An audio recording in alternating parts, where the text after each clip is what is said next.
Block Tales, Source of Time, is a very fascinating video game.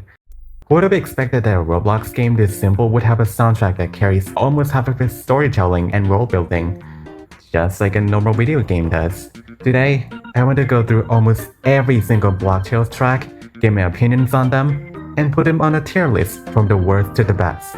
My reasonings may vary, from the musical standpoint itself, what the song is used for, what meaning it has for that moment, and some other more personal factors. Don't worry, if that description isn't clear enough, I'll try my best to make my points clear when we actually get to the songs themselves. I may also give my general opinions on the moments these songs are used for, as I really need an excuse to yap about this game as a whole, and also because the songs and the moments often go hand in hand with each other. Lastly, I will only rank songs which are officially uploaded on both YouTube and Spotify, meaning some in-game songs will be left out in this ranking for now. Now that I get that out of the way, hi fellow newcomers. I'm known as Carolina, and I make videos about, well, video games, particularly the one from Roblox.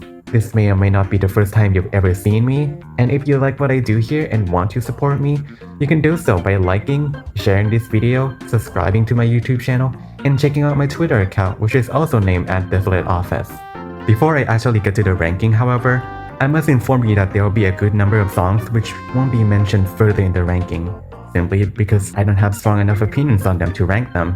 I will start listing out those songs now. These songs are Bisville Library, Iron Cafe, Bisville Arcade, Caves, Icy Caves, Penguin Land, The Pit, In the Cards, Plainstown, Anthill, Rugged Rainforest, Sacred Hollow, Ancient Tomb, Vermilion Village, Town on the Heights, Wizard's Tower, Red Cliff, and Splintered Court.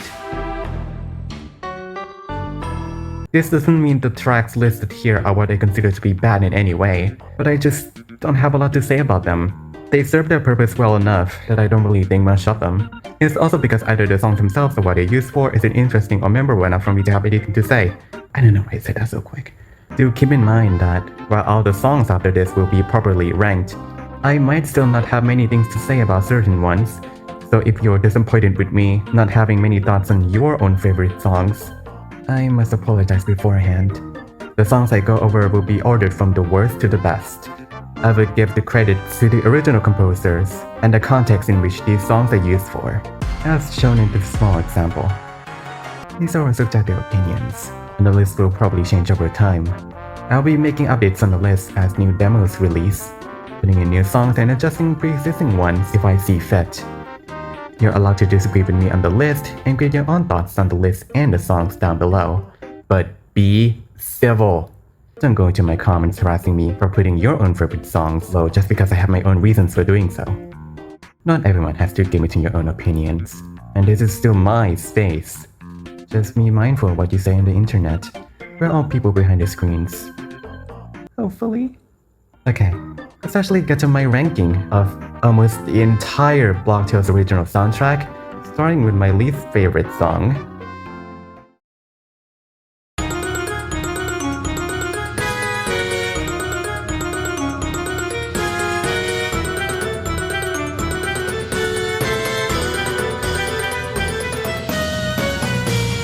Yeah, there's no redeeming this one. This is the only song in the entire soundtrack which I heavily dislike.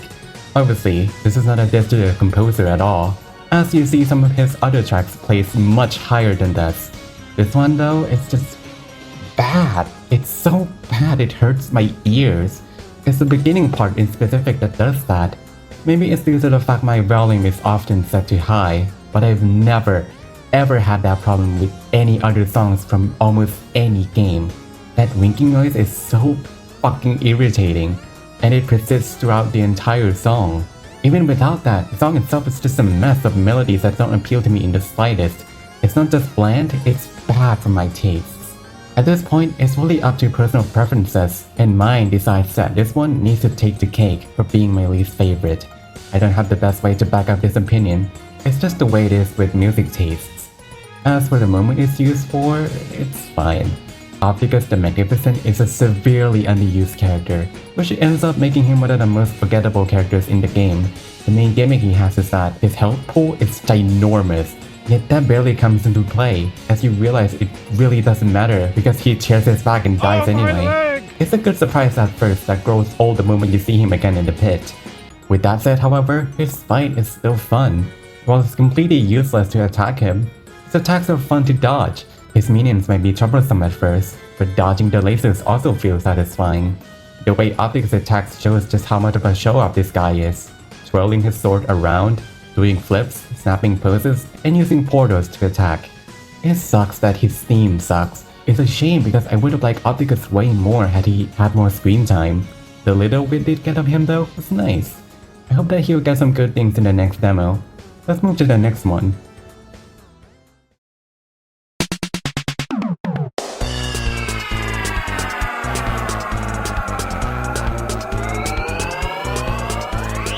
There isn't anything necessarily wrong with this one, I just find it kinda boring as a song. And that's not good for the Block Tales song. It's not an appealing song to me, I don't find it all that catchy, and there are way better themes out there. Some are even ranked higher than boss themes, you'll see them later. The song is used for enemies which are mobile, basically the ones that can act before you do. These guys are the kind of enemies that basically tell you, "Hey, I want to be brutally murdered by a slingshot build." These guys, while being unique, are often intrusive to my game plan, as they often get a jump on me before I get to finish them off.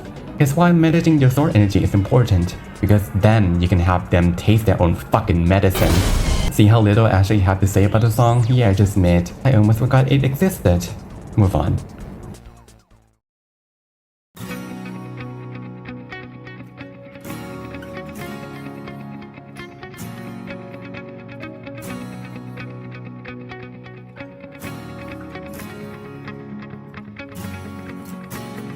God, I'm so sure this is going to be the entry people have the most problem with. A song made by the same dude that made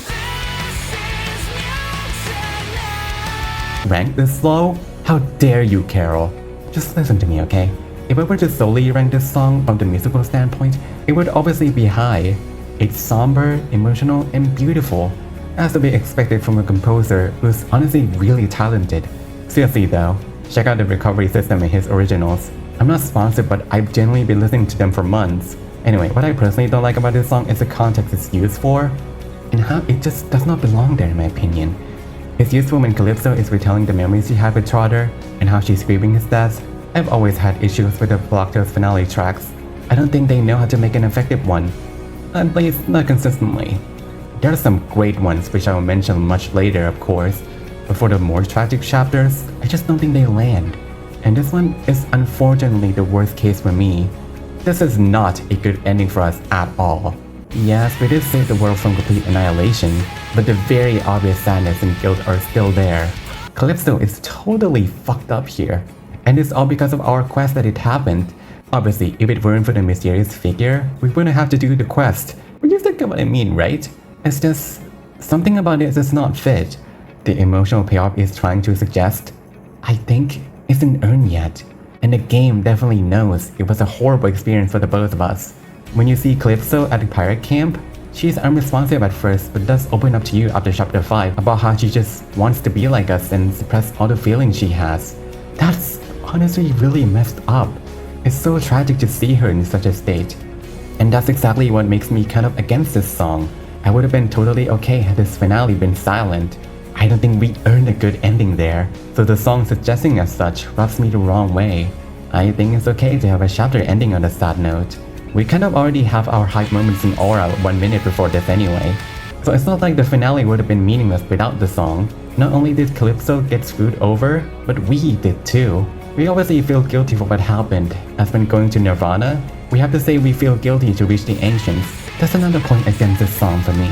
If you think this song and the finale were well earned, good for you. It doesn't work for me though.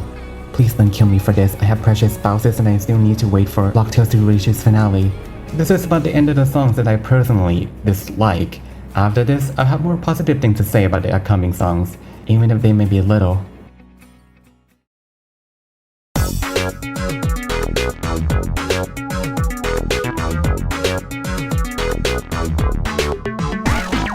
I normally would get into brain rot, but for this one, I'm gonna pass. There isn't much to say about this one.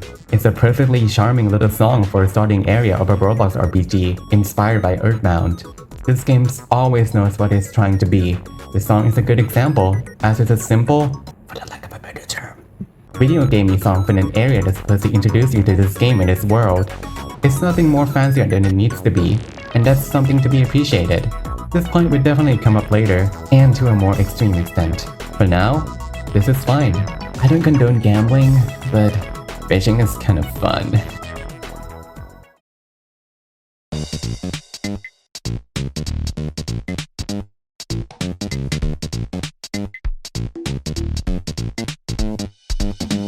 For a super boss, this sure is the most unremarkable one. She hits hard, she steals HP, and she's got a big health pool herself. But that's about it, really. It's funny in hindsight, as Black King becomes available right after you beat Chapter 1, yet it's infinitely more annoying than the super boss. I guess things kind of scaled up over the course of the development. It might also be that way because Black King actually rewards you with his summon, and Supreme Mosquito only feeds into your greed. About the song itself, it's alright. It's surprisingly chill for a boss song, and that adds nothing to this boss. It's kind of fun to listen to, but there are still way better options out there if you want something cashy. Seriously, what were they thinking when they wanted to make this boss the final villain of Chapter 2? I'm glad the game's become a lot more ambitious since then, as they got to have absolutely stellar final encounters for newer chapters.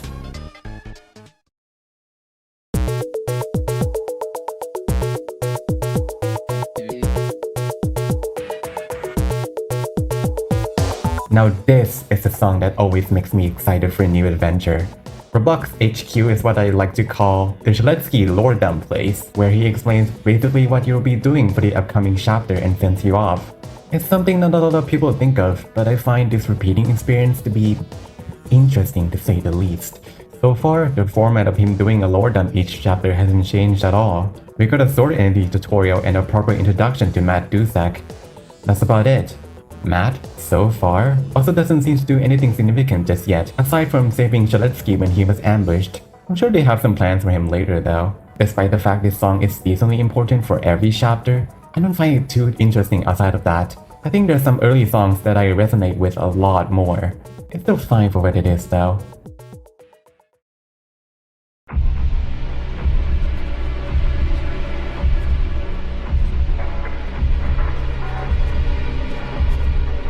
Ooh, scary.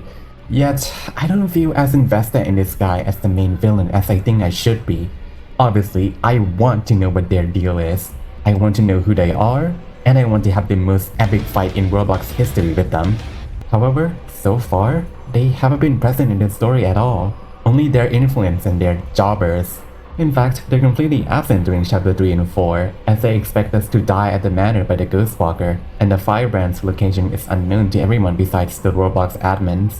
While the epilogues we get of them are definitely a welcome change, so much has been shown to us, but nothing of significance regarding their plan has actually been addressed. They've been stalking us with the guests. Maybe they plan on intercepting us and take all the swords?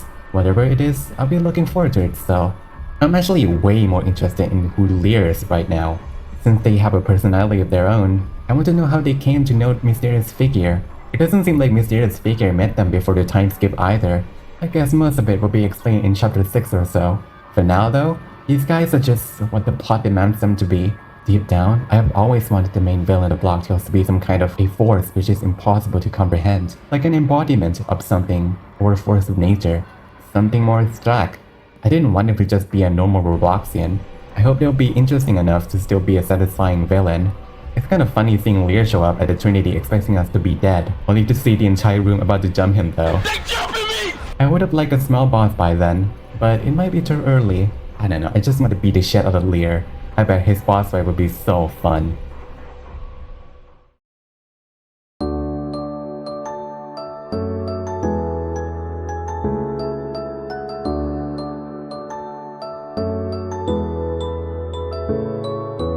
As I said before, this is another case of me having a problem with finale tracks. However, this one isn't all bad. I still don't think this kind of theme fits the tone of the scene, but because we know later that the effects of the Venom Sheng are reversible, the hopeful melodies in this song do have meaning. Not always lost in this scenario, even if it was still up to uncertainty. Still, I would have preferred had the scene been silent. It would have been awkward for a chapter ending, but I'll let this one slide. It's still a mismatch between the boss fight and this though. Maybe that's what these themes have in common. They don't give enough time for us to process the emotional conflict it's trying to present. They just go from hype moments in aura to sad mode. God, the mayor was totally fucked over in this chapter, wasn't he? Now that I've gone back to this, I feel quite bad for the guy. Still, this ending was needed even if it didn't and still doesn't resonate with me now. It's just that both of Daniels get way better character moments later. This one's okay.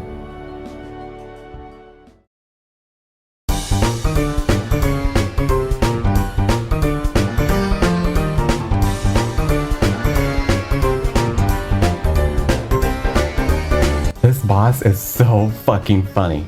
He's the only significant thing that happens during the first half of chapter 4.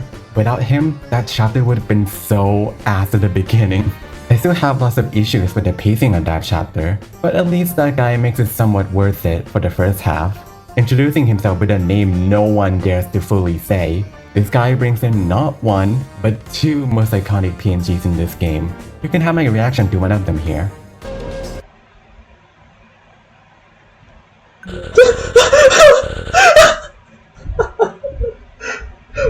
As for the fight this song is used in, it's really great.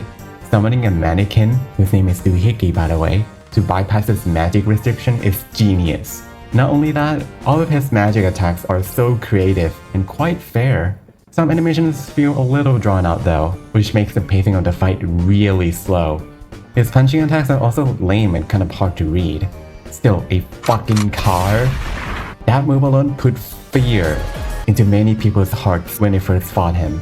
I also like his design. I know it's insanely out of the usual retro aesthetic, but I'm personally okay with non-Robloxian characters getting to be whatever the hell they want. I do want him to have more relevance though. Anyway, I have lots of good things to say about the boss itself, but the song? That's alright.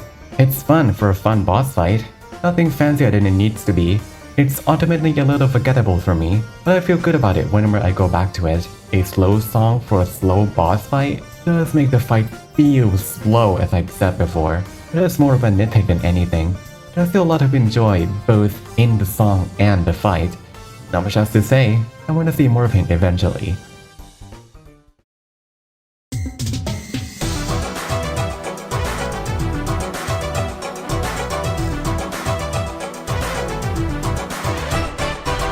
Initially used as the hotel theme for Turritopolis, it's been semi-repurposed as the song for Mayor Daniel's house, and I'm glad that change was made. I'm going to be honest, I completely forgot this song existed before Demo 5 dropped. I don't care about town hotels to begin with, and I only check them out of curiosity when I first see them. It's a decently catchy song. I personally find it kind of repetitive though, as not much changes throughout the song. It's also a little loud for my liking. I think the audio mixing could be better, even with the fact I often have my game volume to the highest. I don't have volume issues except for a couple of songs, and this is one of them. Still, I'm glad it's now used with Mayor Daniel. This area is a pretty underrated addition in my opinion. There's some great characterization for both the Daniels, especially Brad. It makes me appreciate Brad a lot more as a character now that I see him without the visions, and is on good terms with us while still having his own unique vibe. Again, he's a victim to both the sword and their mysterious figure. Same goes with his father. He could have lost his son and potentially his own life had we not stopped him. Man, I know I just talked about how I feel bad for the Daniels a couple of entries ago, but now I really mean it. I mean, how could you hurt a guy who's into green gloop? Brad might be right, mysterious figure just couldn't get it.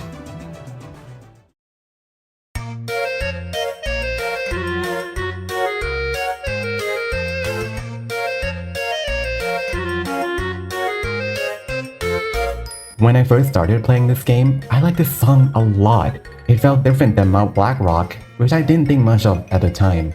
I enjoyed the little time I got to spend with this song. Looking back at this area though, it's obviously nothing spectacular, especially when we know how much better things get from here. That's kinda the point of earlier chapters though. They're meant to be simple for newcomers. This one unfortunately blends in a little bit too much with Mount Blackrock, that even when I first played the game, I noticed the music changed more than they did with the area itself. It's still a very nice song, not the most memorable in the grand scheme of things due to this area blending in with another. I don't have much else to say about this one. It's a very short entry. I swear this will be less common as we move on.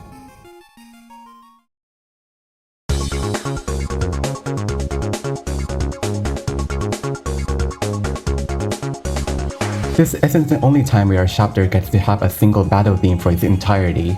This one is quite enjoyable. I might not have any personal attachment to it, but it's not a song I can get bored of easily, even when that's almost all I hear the entire chapter. That's the string on its own. There are still way better and more memorable battle themes out there, so that's why this one is put so low. Most of the jungle enemies also don't bring too much to the table as well. Maybe I feel that way because I originally started playing this game with Demo 2, so the differences between Chapter 1 and Chapter 2 were minuscule in my eyes. Enemies were obviously harder, but still made simple to fit its place as a beginning chapter. Oh well, it is what it is, everything's all good.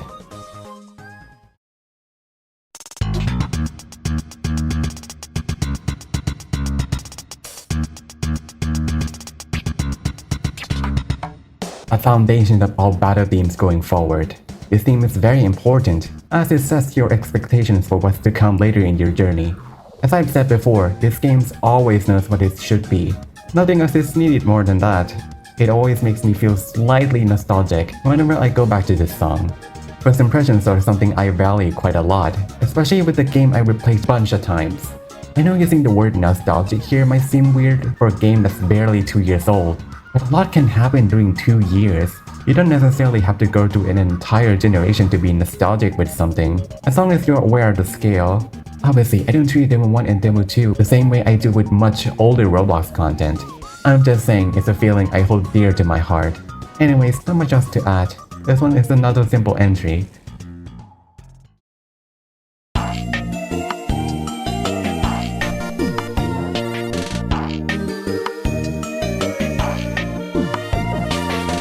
I appreciate the existence of Nirvana. Not a lot of games let you refight bosses in such a convenient manner. While I do think the constant pink, sometimes red, sometimes brown, is hideously ugly. No offense to the color pink, I really like pink. I won't deny its usefulness. This is a very short song, with only less than a minute before it loops. It shows us a weird reality, one which the world seems all bright and cheery, but you're basically reliving your guilts, your fears, your traumas, all for what? To fight back against your emotions and suppress them further? The song in this area as a whole do have some lore implications for us. For example, we know we feel guilty of what happened with the pirate crew at Chapter 4, since that's the option for you to refight the ancients. Cold and toxic are a little bit on the nose. Maybe they didn't have a good idea what to do with the options at the time.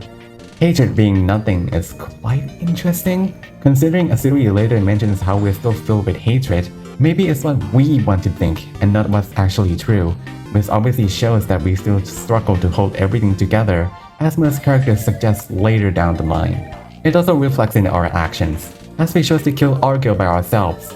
As for the overwhelm option though, I have no clue. It could be taken literally, as we have to deal with the politics of 4 kingdoms. It might also be some emotional turmoil that I haven't caught on yet.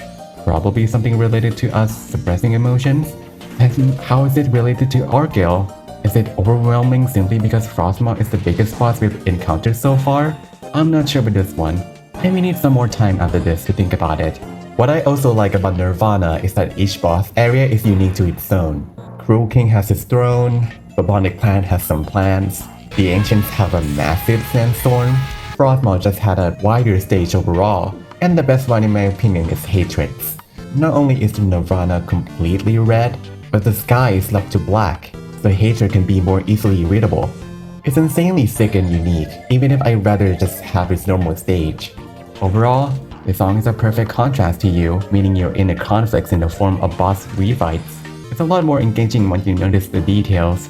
Still, I wish that we could just refight any enemy we want. I really hope that we do get a custom mode someday.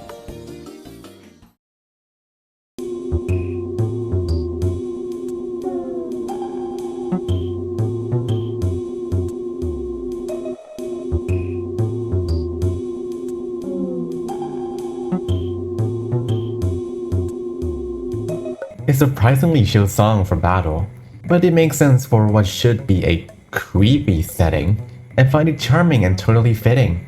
I don't think a louder, more intense theme would fit the vibe of Scary Town. What a stupid fucking name. I find myself revisiting this theme a lot more than I would have expected, as its chill and creepy vibe offers a unique listening experience for me. A good battle theme should always start strong, but this one is a weird exception for me.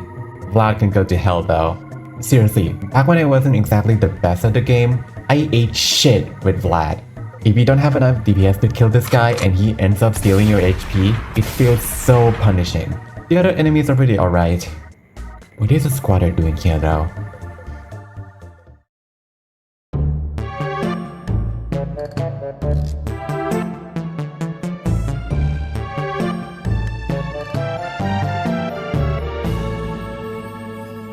I come back to this song every once in a while. It's an enjoyable track to listen to when you just want to have some good vibes. Which might be weird to say for a song that's meant to be creepy. This song just has the perfect charm for the setting. Seriously, who names their place Scary Town?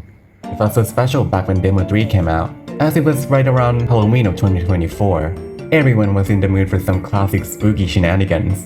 While being somewhat generic in concept, the cemetery isn't dragged out for too long. And there's even a break in between that has another song I'll get into much later. It sets the mood for the chapters so well. The only reason why it's not so high is because I prefer other spooky themes of chapter 3 better than this one. While it's nice, it's not the peak just yet, which makes sense as it's just the beginning of this spookiness. Overall nice vibes, not much to say about this one.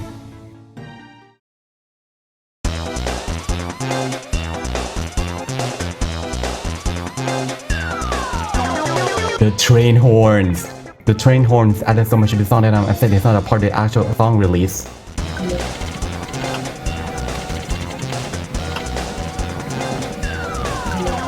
It's not bad without it, but having the horns be on beat was so cool. Anyways, the song plays throughout the entire hijack section of the train, and it even plays in the overworld. This is the only battle theme so far that does that, and I appreciate it for making the moment very tense. The train could have exploded for all we knew. I also love the encounter of the bandits at the front of the train.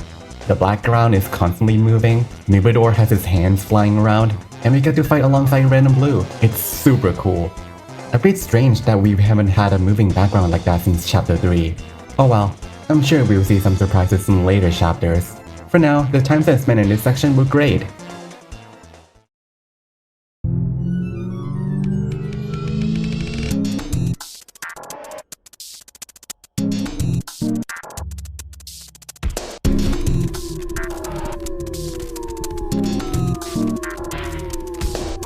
I grouped up some chapter 3 songs, as I feel similarly to each of them. This one is the best of this batch so far, however, as it's a boss theme for Slasher.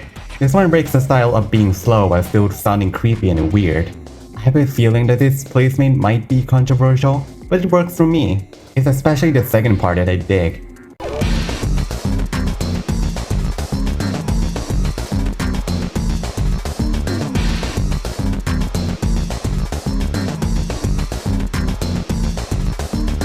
It fits perfectly as a boss theme for a setting like this. Slasher himself is also a decently fun fight.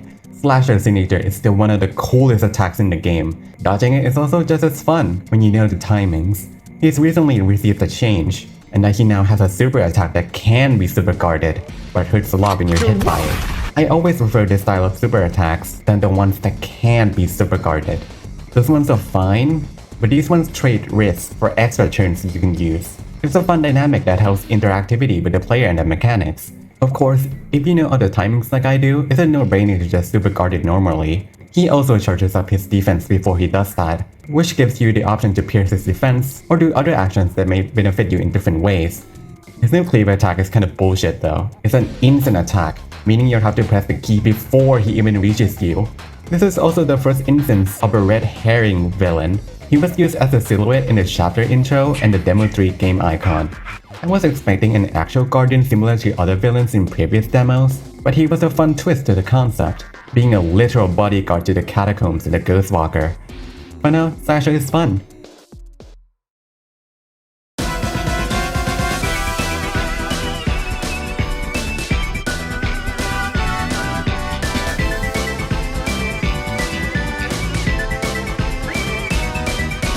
I expect this to be another controversial pick. To say Redcliffe is a popular Roblox faction is an understatement.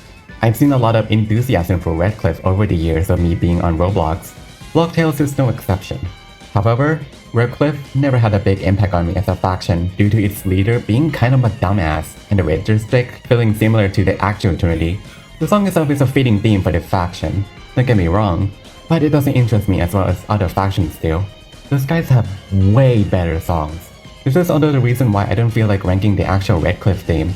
As I have little to no opinions about Redcliffe as a faction, I learned nothing about their philosophy and why Reginald is such a fucking prick. Sure, he does kind of explain himself in the end, but the fact he belittled Cassie so much throughout the chapter was too cruel. Especially when you think of the fact that the council is meant to take care of her after Cleo's passed away.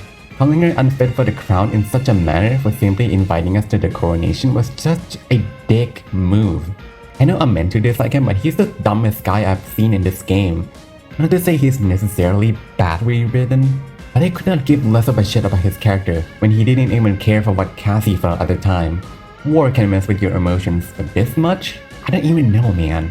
I also think his switch up at the end was a bit forced, as we weren't really given enough time for him to reflect his actions. It was fine for the most part, I guess. I just kinda wish there was some consequence to how he treated her.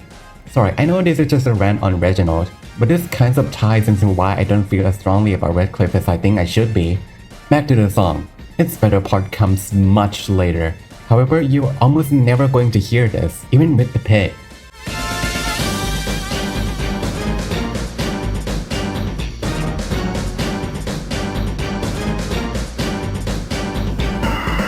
At this point, you have so many tools at your disposal that you can finish most fights in less than a minute. You expect me to be in there for 2 minutes? I didn't even know this part existed until I checked the OST release. I would have liked to hear it before this, but not like it would have affected their placement too much. I think this spot is fine for Redcliffe's battle. Just an extra note, but every single enemy in this area is annoying in some way.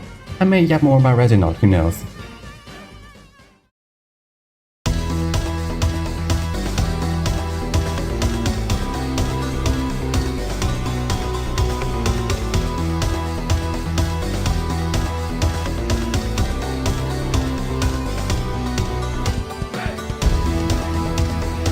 I'm gonna be honest, this song carries everything about Bigfoot. Had this been a ranking of boss fights, this guy wouldn't have even been ranked. Let me know if you want a video like that in the future. On the grand scheme of things, it's such a forgettable encounter. Not to say it was bad, but you could cut Bigfoot off for something else that's relevant to the plot, and I would like that way more. Sorry, I'm not trying to be negative this time. He's fine for what he is. And he gives us a taste of just how big bosses can be. Seriously, this guy is massive. And we have to wait until chapter 4 to see a boss at this size again. He was a boss that fit the vibe of Block Tales at the time of Demo 2, when the game wasn't as serious on its story. So bullshit shenanigans like this could happen. Just that now that the story has been rewritten to be more serious, this one has become totally forgettable. I mean, hitting this guy with a car and him emoting on you was still funny. It might just be that I value story over comedy at this point. To be fair, I guess it just didn't stuck with me hard enough, considering Flocky's PNGs were still the funniest things to have ever come out of this game. Anyways, the guitar in this song is insane. It's not as insane as the other ones, but it gives us a taste of what's possible. My nitpick about this song is that it sounds weird. I don't know what's up with it, but I feel like the sound quality could have been better. The song feels kinda muffled. I might sound insane here, but please let me know if I'm not the only one who hears this. You'll notice it better if you compare it with other songs, especially from the same chapter. This guy is a brutal boss for a fight this early into the game. Had he had more defensive options, he would have been killing new players left and right. Attacks that nerf your offense, multi-attacks that are nearly unreadable, and all of them hit like a fucking truck. I used to be really into this song back when Chapter 2 came out. That's why it's so high up, even though I had some nitpicks about the song and the encounter. Now that there are so many better songs, I think this spot worked just fine.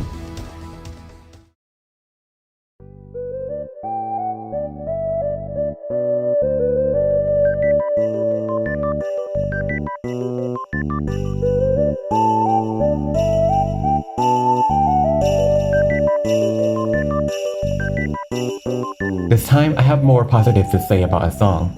It's quite underrated. While the area itself might not be the most visually interesting, it's got the perfect vibe for what it is. The loop is short, but I'm fine with this one. This is one of the two songs that can consistently put me to sleep, the other being Beneath the Mask Rain version. That quality is very rare in game OSTs, let alone Block Tales. It's so calm and relaxing. Whenever I think of winter, this is one of two songs that pop up in my head.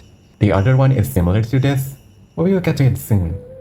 This is a short and sweet entry, just like the song itself. I suggest that you give the song a listen, see if you agree with me or not. I'm sure it won't be a big waste of your time, considering this song is quite short.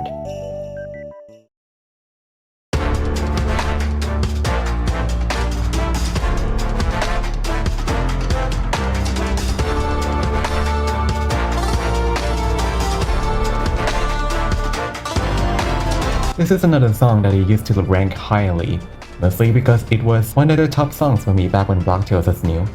This is also unfortunately just as forgettable of an encounter as Bigfoot was, and this song alone carries its presence for me. This time, there is quite literally nothing else that's interesting about this boss. It's totally okay for a first boss of the first chapter to be simple. It just naturally leads to it being outdone by later ones. The ranking of this song purely comes from the musical standpoint. This song is perfect for the boss. Nothing else of note here, as much as I would like to yap more about her. I guess she was a bit funny when we met her, but there are way funnier moments later.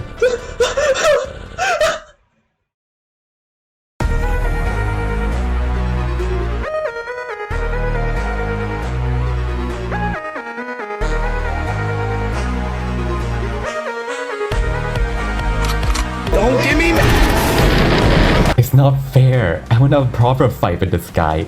Spaceman Moonbase, make it happen in the full release. Please, let him be the ultimate super boss. It would be the sickest thing ever. I doubt though, but who knows? This song is sick. The fact that this used to be the second song you could hear in this game made it all the more special. You can just tell you should not fuck with this guy. In just one turn, he immediately teaches you your place. The song isn't long, but that's perfectly okay for an encounter that will most likely last less than half a minute. Still, did they really have to make a whole boss theme just for it to be used for 30 seconds? I hope it makes a return. Maybe have it be remixed and stuff. I guess I can use this chance to kind of talk about Tutorial Terry as a character. Admittedly, I'm mixed on him. I like him better when he doesn't do his role as a tutorial guy. It was fine at first, especially during the prologue in Chapter 1. That's when most players will still be unfamiliar with how the mechanics of the game work, so having him explain that in honestly a really funny manner is nice. As time goes on though, the need for him to explain each ability you gain becomes smaller. His yap sessions outside of Chapter 1 are so unnecessary, and it only gets worse and worse as time goes on. It's even worse because most of the tools you get are relatively self-explanatory, so there's no need to yell about them for that long. There's also a weird mix of them trying to make him ruthless and caring. I don't know what they want me to think of Terry. Am I supposed to take him seriously? I know that he does play a role in the story, I see him Jerry as his Calypso after Chapter 4. He's such a weird character, and the developers don't seem to know what to do with him outside of yapping. Not to say I dislike him, as I said, I don't know how to feel about him. All I can say now is that I hope they're able to utilize him better in future chapters, as right now he just has an awkward place in the story. He'll still be the perfect super boss though.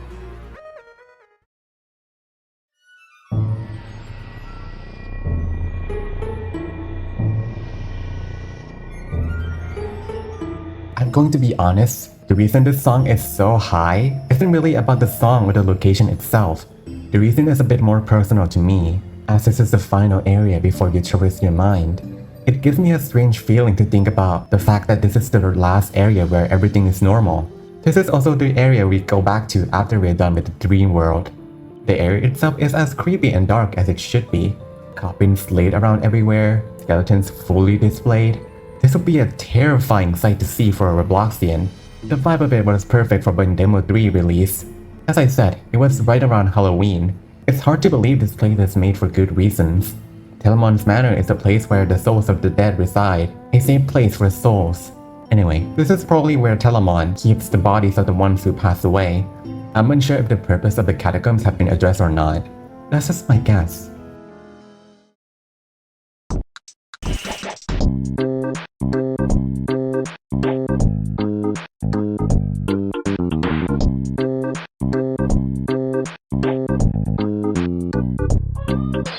Why the fuck does this exist in the game?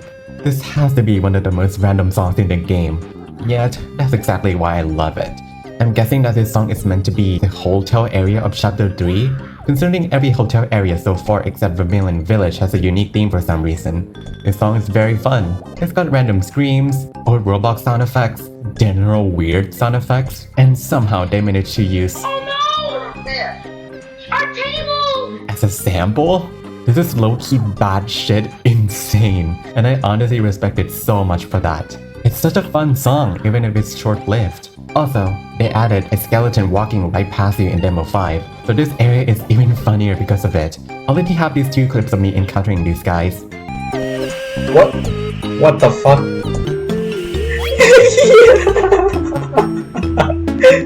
Overall, one of the most random things they've done so far, but I love it.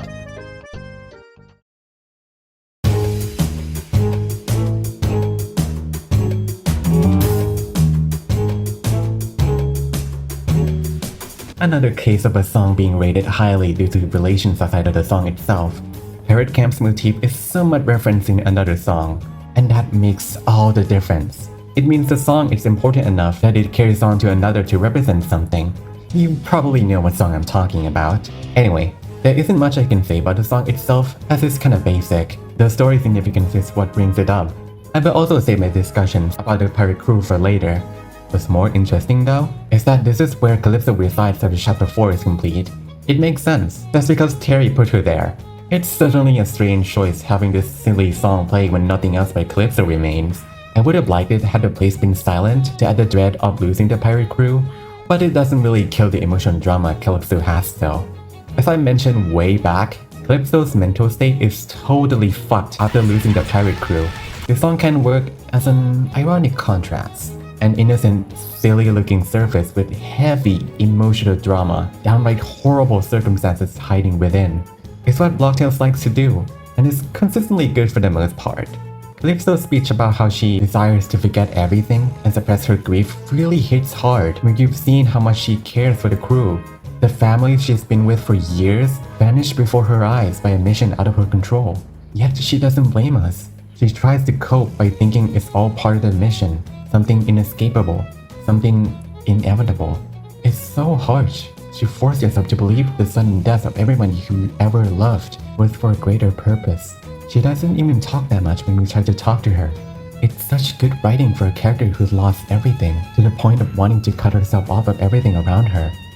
And for all of that to happen with a song with the sample. It can be taken either as a mistake by the developers or an intentional choice. It's up to the eye of the player. And for me, I like to think it's a second option.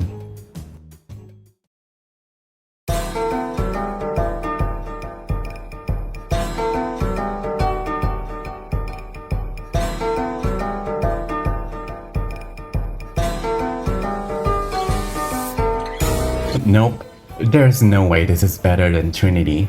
If you don't know what I'm talking about, this was originally meant to be the dream of Trinity. However, it was later repurposed for the end, and a new song for Trinity was made. Still made by the same guy, the greatest Roblox composer of all time, Nico Patti. I can definitely see how this could be used for Trinity. This won't be the last time we get to hear the Winds of Fjords motif. I'm sure those who are aware of that fact know what's to come. You'll see it much later into the list. Spoiler alert. Not to say this one is bad by any means. It's still decently high up on the list. It's an absolutely beautiful song to listen to. But for what was supposed to be a theme representing Trinity as a whole, it simply doesn't work for me as it should. I can't imagine going through the coronation with this song in the background. I think it's a bit out of place even with Winds of Fjords. motif. How do I say this? It fits more for a town, not a whole city, and not one where you deal with hierarchy and kingdom politics. That's how I feel at least. The fact this song is now so hidden away from the player does not help either. I might sound negative here, but I still like this song. I wish I could like it more, and I wish I had more to say about it. It has some cool NPCs, and arguably the best NPC dialogue of all time. That's about it for the end. It's so great. Don't take it as me disliking it.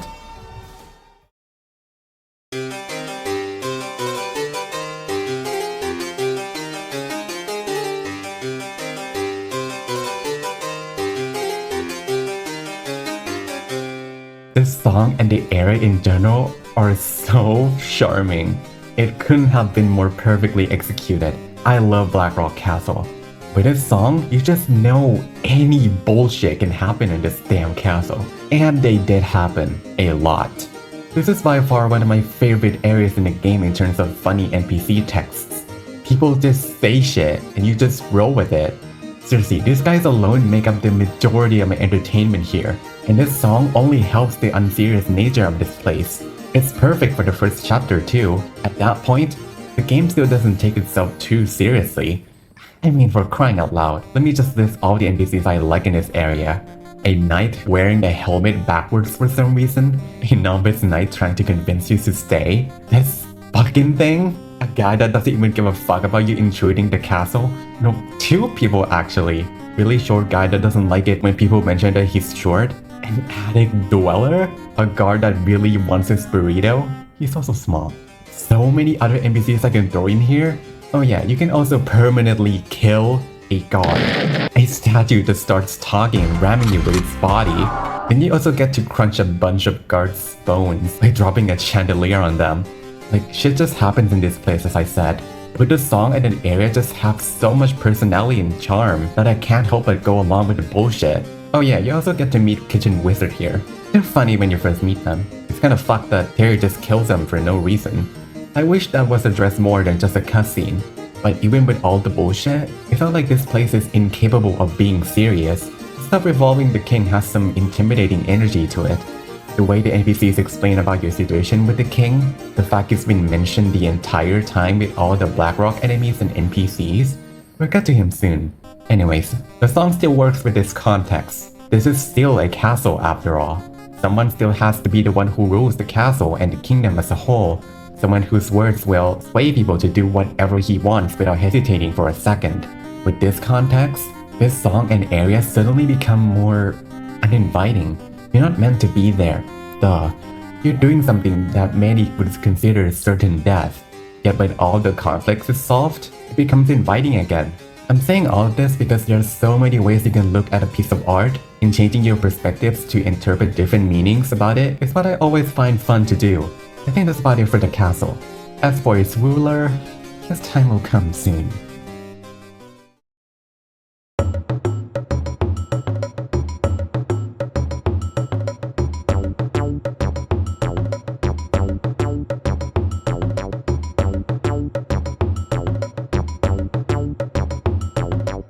Metropolis is another area that has a lot of charm and personality with it, both through NPCs and major characters. This time, Metropolis houses 3 major characters. Or at least, that's how it's supposed to be. See, you remember this girl called Kyoko? Well, for those who have gotten into Block Tales before Demo 5, you most likely would have said yes. However, for people who have only started with Demo 5, I can guarantee that unless they've been told about her before they played the game, there's a 99% chance they don't know shit about Kyoko. Kyoko is a doctor who also travels the world and has just recently come back home. She's an optional NPC that you can talk to while your adventures and also your quest to save Brad. Well, if she's optional, why does she seem to have more importance than the other characters? And why do you refer to her as a major character? Well, that's because she was. You see, before Demo 5's rewrite, she played a slightly different role to your journey. She was essentially one of your only real companions to your adventures. She would show up at Plainstown Airport and invite you to an adventure. That was because she used to be an adventurer herself. She would appear throughout chapter locations, providing you words of support, At the manor, she was the only person who you were able to talk about your feelings with. And with that, she would also foreshadow your journey of Chapter 3, alongside giving you a glimpse of her backstory. In Chapter 4, she would describe just a tiny bit more about her sister, about how she went up to the deserts and hadn't returned. All of these things might seem small, but here's the thing. While she was definitely still optional, the simple fact of her being present for your journey every chapter while also providing you with her own story helped her to become such a recognizable and well-liked character. Most people normally continue the story without looking back at old areas, so her staying at Turitopolis now, after the rewrite, kills all relevance she used to have. You may still be able to talk to her about what you went through, but what's the point? What role does she even play to the story at this point? Is it simply because she's the only one who wants to open up with you? I've seen a couple playthroughs from people who just got into Block Tales through Demo 5, and half of them completely miss Kyoko. And what's with this thing about her being Brad's childhood friend? Why? What did this add to her? Or Brad? Why is she suddenly tied with another character when she hasn't even had her main goal of fighting her sister resolved? And all that does is just add some couple texts that do nothing to both characters. Was it just because both characters were famous enough that they thought it'd be fine to mash them together as childhood friends? It's just so nothing. It's backstory and relations for the sake of it. Not only that, but her becoming so missable also kills the importance with Calypso. Calypso's appearance during Demo 4 was a huge reveal. Because she's been teased for a long time through Kyoko. And because people actually gave a damn about Kyoko back then, they also cared for Calypso. Now she just becomes a character you randomly stumble onto because most people won't know the prior context of Calypso being Kyoko's sister. Because they don't know who Calypso even is. And you're just gonna leave this all with joke dialogue teasing Demo 6? What? Why? Why did they just decide to kill a major character's relevance for no reason?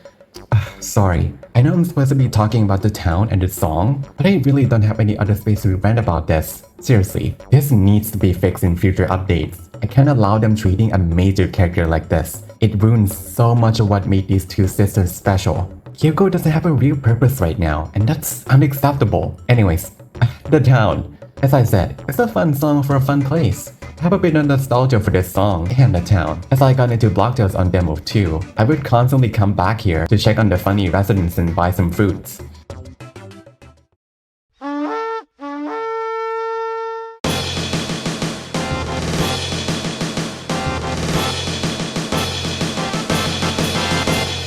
This is going to be a short entry, as the usage of this song is quite short to begin with. However, I appreciate this song so much exactly because of that. This is one of the only times where we get to have a unique theme for simply introducing major characters. Might be the only time. The fact they went out of their way to make a march that isn't just a short clip, but an entire looping song for one cutscene that never plays throughout the entire chapter again, is what I can only describe as dedication for their presentation. I thought this intro was neat and cute. It adds to just how important the Trinity Council members really are, as they are mentioned throughout the game. Oh yeah, the song also has the Red Cliff motif. Not sure why it has to be them, but I simply like it when developers put in extra details, even when it would have been okay had they gone an easier route. I like this. I'd be down if they did more of this.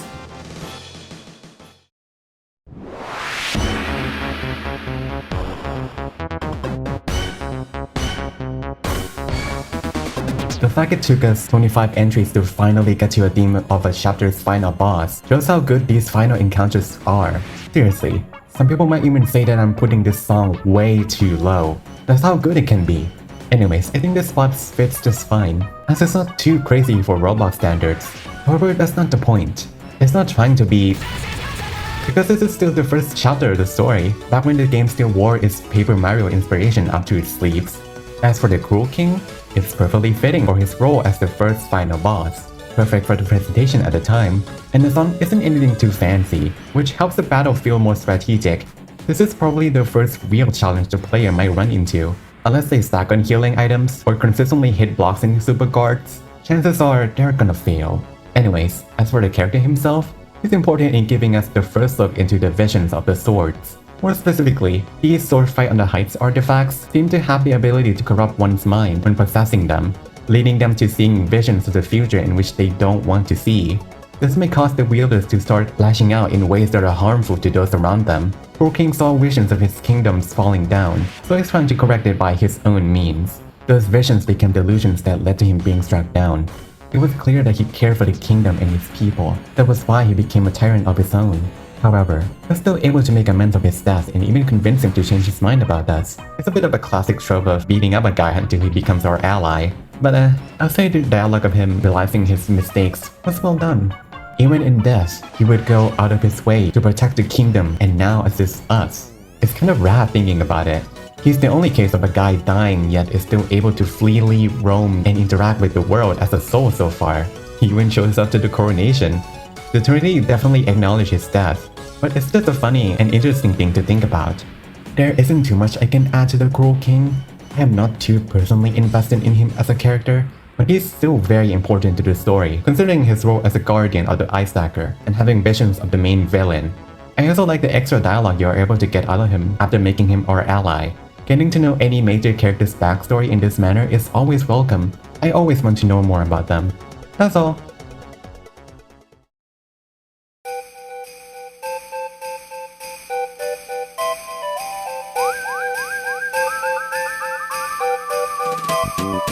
Once again, another instance of a song being important by it being referenced to other ones. Yet, this is the one song in this game that always has that consistency. Rotown's main motif has been referenced a couple of times during the game, and I'm not sure why the Song of All Things is constantly brought up. Shouldn't this still be more important? Not to say Rotown itself isn't important, but it doesn't have so big of a relevance to the entire plot to me that it deserves to be referenced the whole time. Not to say I don't like this decision though. It kinda makes this song more memorable as a result. Rotown is a nice, small, and snowy town, while all the residents are nice and sweet. What intrigues me and a lot of people the most is the snowmen. Their dialogues are surprisingly deep and seem to contain some meanings we have yet to find out. Half of them seem to describe us and our journey from the past to the future. They also seem to give us advice on what to do continuing forward. Maybe even warn about certain possibilities. Is it to avoid a certain outcome? I don't know the significance of them yet, but I really want to find out one day, as they are a very interesting yet unexplained part of Rotown. As for the NPCs, there isn't any that catches my eye honestly, except maybe this girl. She kinda looks like a sibling of mine. Certain NPCs do change their texts after you complete the chapter though. It's a really nice detail that rewards those who look out for this kind of stuff. There's also Jim and Mary Monty that I have to talk about. Actually, it's just Monty. Jim is just another cute side character to me. What I like about Monty is that if you do go back to talk to him before chapter 4, not only does he talk about his life and experiences with Mayor Daniel, which also adds so much personality to both the characters, but he also teases Captain Trotter before he's properly introduced to the story. It's so neat to add in a character that's been previously mentioned before in the lore, and especially somewhere not many people would actually check. There's also a slight possibility that we could see his wife in the future, considering she was only described as missing and not totally dead. I wouldn't be too against the idea, but I also think we have enough characters in the plot that we may not need more than this. It's already hard to manage existing characters. Anyways, this town surprisingly adds in a lot to the experience, even if it might not seem that important at first. It's rewarding for those who are willing to find out all nooks and crannies, and that's exactly me! I go back to every area every time a new major update comes out. The song itself also adds a lot to the small, jolly town atmosphere. I love you, Rotown.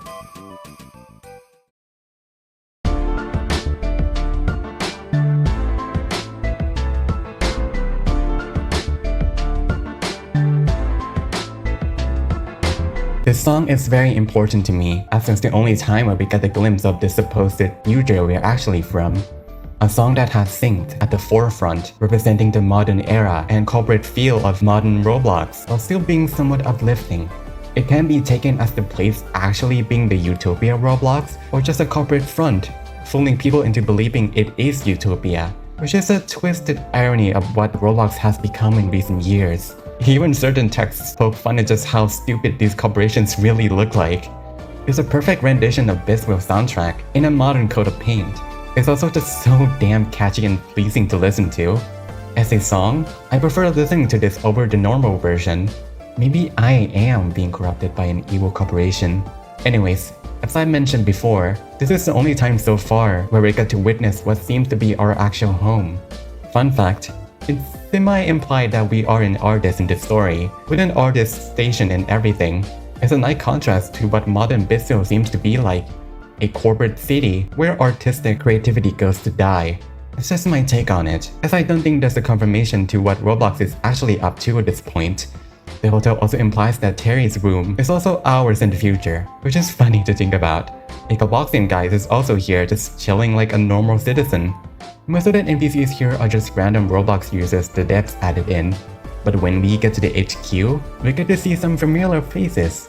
Most of these guys are either developers themselves or significant people in the Roblox community. My favorite part has to be the Axolotl-san and Nico Patty. I can never escape Requitator, man. Then we get all the corporate talk, yada yada yada. It's meant to be boring on purpose. However, there's the retro toolkit-shaped elephant in the room. It says to be a plugin that brings back the classic Roblox feel on modern engine and creates a profile that fits our vision. Does this mean it isn't actual time travel? It's just essentially reverting the world back to the classic era? The mentioning of vision is one thing that intrigues me, and it should, considering we still don't know the purpose of the visions granted by the Swordfight Under Height swords. It may all link to the retro toolkit in some way. Then, this is where mysterious figure comes in. They talk about them being ghosts of Roblox visions, which is one of the only times so far where we get hints towards the identity or motifs of the mysterious figure. But the man here seems to know exactly who they are, and the same goes with Terry. Mysterious figure seems to be some kind of thing from the actual past, who stayed with Roblox all these times, but now has a vendetta against it for some reasons. Another thing that intrigues me the most about this whole sequence is Terry. Terry mentions how he knows us. He also seems to confirm how we've fought before, and that we should do it for one last time. This has heavy lore implications about who we really are. Has the entire story of Block Tales already happened before? Is it a time loop? Hell, there's this statue that speaks of a hero who saved Robloxia back in 2011. Was that also us? Or was it mysterious figure? This is such a good starter for Block Tales story when you think about it hard enough. It presents a lot of questions yet to be answered to this day. I'm sure some of them will be answered in chapter 6 or so. But now that I think about them, I can't stop being curious. This is why I love modern Bissell so much. I can definitely move this up higher when we know more about the beginning of our journey.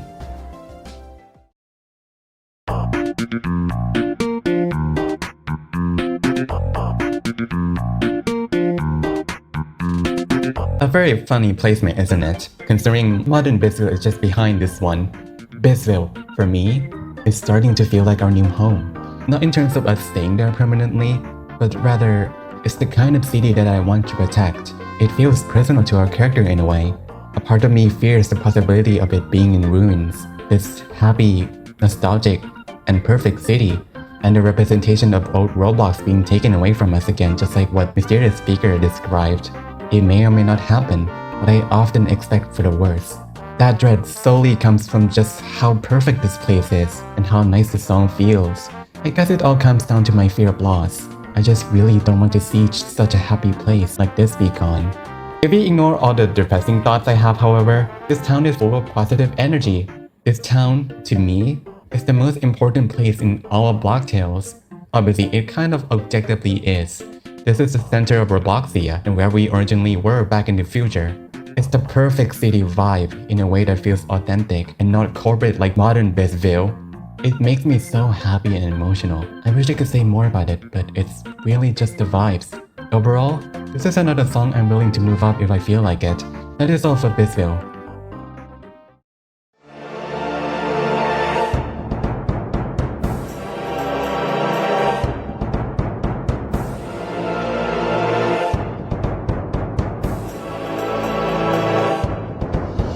I've been wanting to gush about this song for a while. It's that intro, man. It has to be one of the best song intros in this game. It's so cool. It's so mysterious and creepy and intimidating. Like, tell me I'm not the only person who felt chills down my spine when I heard this song play for the first time. The rest of the song is nice too. It's as creepy and unsettling as a boss in the manor should be. It's so pleasing to listen to. Until the second half. I don't really care for it. In fact, I don't like it all that much. It's not the most pleasant to me. For this part not being here, I would have moved this song much higher. As for the superbot itself, I'd say Mutant is my favorite superbot in this game so far. It's not the most fun to fight ever, but compare that to other super bosses, and it's not even close. Oh, yeah. This guy has one thing going for it, super guards. If you don't hit them, you are fucked. The fight forces you to study its moves and perfect the timings, which I find fun. One of my favorite things to do in this game is being able to perfectly do fights while not getting hit, which requires me to interact and practice with the super guard system. The simple gimmick of this boss healing at least 20 HP anytime it successfully lands an attack both gives this fight a massive punishment and a real challenge for you to learn. I'd also like to share my appreciation for the location of this fight. It might just be one of the most beautiful locations in this game. I'm so glad they waited until they had extremely talented builders to make this boss. Its design is also very creepy. Not much more to add. For the standards of super bosses in this game, this guy is a slam dunk. Not totally perfect, but still very great.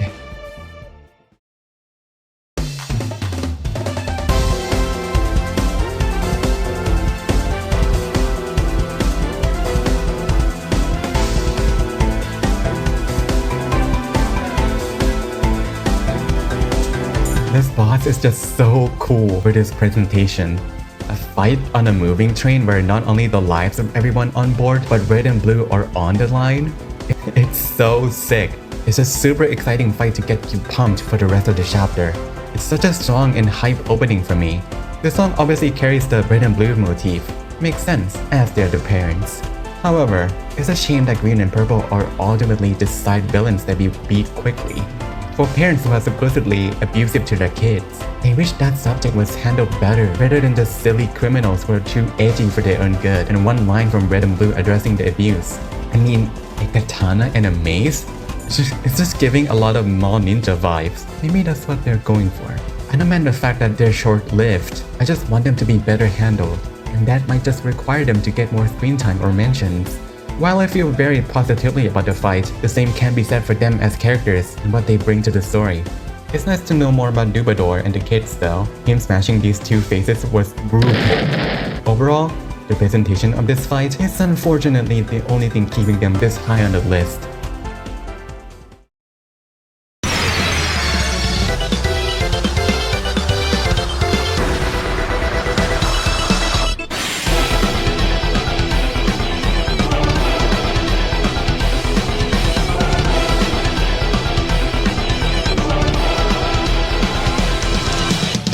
Brother, this guy.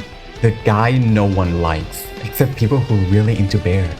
I know what you are. I'm not gonna beat around the bush here, as I've already yapped a bit about him, but he's genuinely so fucking stupid. Wasting resources on stopping us instead of the very enemy they're meant to be fighting against, and concerns about our potential? What? We've quite literally done nothing but help Robloxia, directly or not.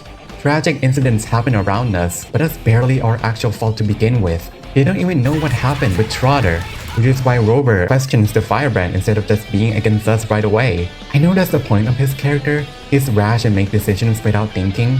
It doesn't stop me from being frustrated though, as most of the conflict would have been resolved way easier had he thought harder. And as I've said, underestimating Cassie this much, saying that he's just using Cleos as a shield, what kind of authority does he have to say such a thing?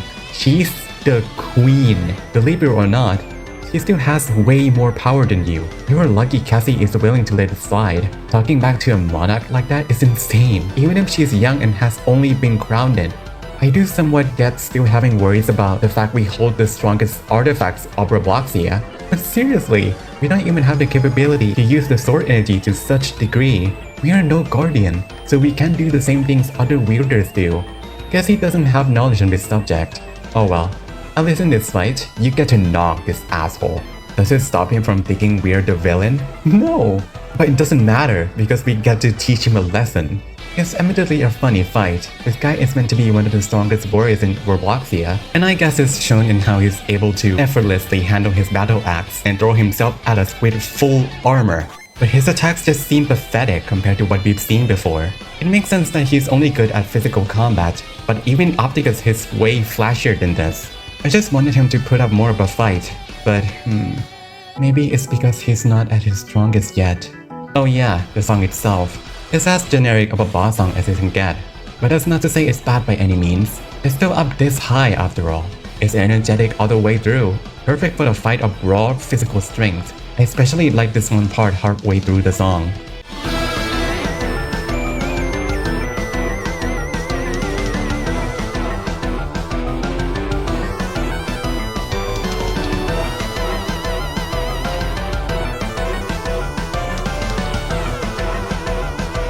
This is about as generic as a boss encounter can be, but it makes sense for the story, and pretty much everything was competently executed.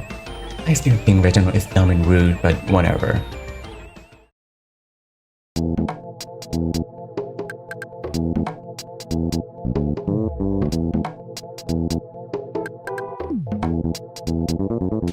Me putting Weird Battle this high might confuse a lot of people.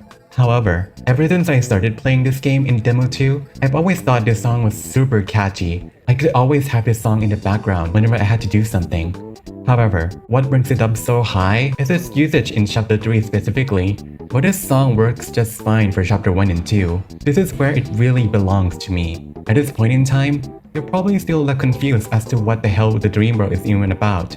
Then these motherfuckers show up. It is unbelievably funny how much it contrasts with the world you're exploring.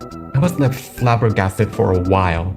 I won't get too deep into the Dream World just yet. There is one song from this area that is what I would call the better Weird Battle.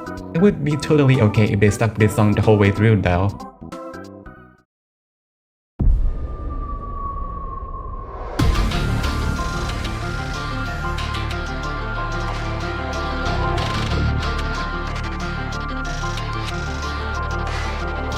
Oh brother, I can also feel like people are gonna judge me hard for this one. I get it. This song goes incredibly hard. It's super intense, I'll give you that. I actually didn't expect this song to be made by Nicopatty. I initially assumed it to be Campy Fire, since he would always make songs of this style. When I got to this section at first, I was blown away. This has to be one of the coolest stages we've gotten yet. Getting to fight Timber Guardian while watching the crew and charter fall down was so sick and hype. I would absolutely love getting more unique moving stages like this. Timber Guardian is another chapter intro silhouette red herring. This time, its significance is a lot less than Slasher, as it's not even present on the Demo 4 game icon. It's Floshy instead. I actually wouldn't mind Floshy being the silhouette for this one. Well, if I glaze this fight so much, why is it still so low? Besides the initial coolness factor, there is honestly nothing else I can praise besides that. This fight, while having amazing presentation, lacks any story relevance. The gameplay of the boss is also lacking to me. Overall, it's a fight that I found really cool for a bit, but then forgot like 1 hour later for certain reasons. The stage is insanely cool though. Can we do stuff like that again?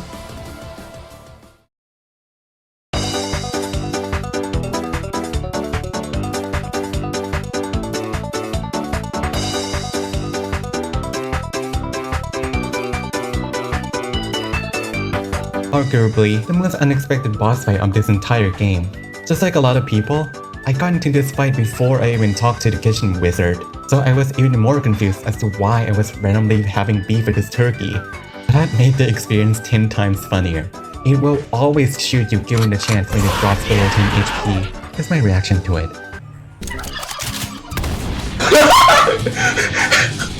As for the song itself, it's as silly as you might expect from a fight like this, until the "fuck you and everything you stand for" part comes in. It's a delightfully funny fight that only adds more to the chapter.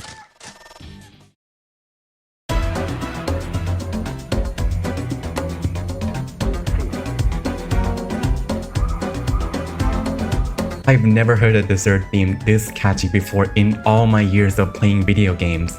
Man, it's just so good for an era that literally no one else will remember after finishing Chapter 4. Had this song not carried this area, I would have had nothing to say about this place at all. But it's so fun to listen to that I can't help it. Even before Chapter 4 came out, I was incredibly obsessed with this song. I especially like the second part of this song where it gets real fancy. I honestly don't have much else to say about this song, and that's a real shame. It's just a very enjoyable song to listen to. It might be insane for me to put this song this high, but as I repeated a few times, my list, my rules. This is purely from the musical standpoint. And that's it for part 1. I'm very sorry that the video has to end so suddenly, but due to limitations with my equipment, I cannot go any further without the editing process taking ages just to load all the assets. I'm dropping this now to not keep you guys waiting for long until part 2 comes out. Here are all the entries we've seen so far put into a list. Part 2 will start to cover much more story significant things and have way more in-depth discussions, so it will be quite entertaining for those who are fans of Block Tales. Alright, I won't waste any more of your time. I need to go back to editing, so I'll see you guys in part 2 very soon. Carol out.